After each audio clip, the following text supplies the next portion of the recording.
Bientôt un nouveau siège pour le programme élargi de vaccination. Sa construction est l'aboutissement d'une longue attente des autorités sanitaires. Gavi et le Fonds des Nations Unies pour l'enfance, UNICEF, financent les travaux. C'est le ministre de la Santé et de l'Hygiène publique qui a procédé à la pose de la première pierre. Tcherno Maroufba, Morlaï Souma. Depuis sa création en 1986, le programme élargi de vaccination est logé à la pharmacie centrale de Guinée. Avec l'appui de Gavi, ce programme si important pour le département de la santé aura bientôt un nouveau siège.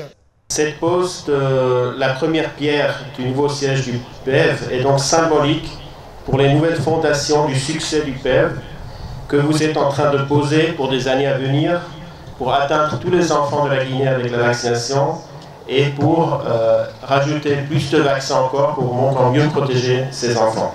Ce projet de construction est longtemps sollicité par le ministère de la Santé et de l'Hygiène publique.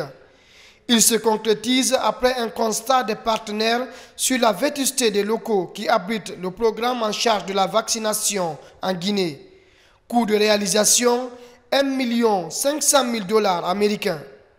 Ce projet a été vivement souhaité par le gouvernement de la Guinée, le ministère de la Santé, incluant la coordination nationale du PEV et par les partenaires de la vaccination.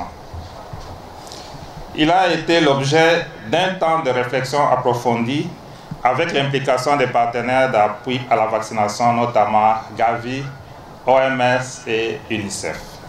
Nous vous promettons que ce terrain ne restera pas en jachère. Quand vous reviendrez, vous trouverez qu'il a été aménagé. Et ceux et celles qui ont vécu ici et qui ont dû partir, quand ils reviendront, ils trouveront que ce qu'on a fait, de l'espace qu'ils nous ont rendu, est quelque chose qui méritait qu'il nous soit rendu et ils seront fiers de ce qu'on aura fait. La construction prochaine du siège du programme élargi de vaccination vise à accroître les activités de vaccination sur toute l'étendue du territoire national.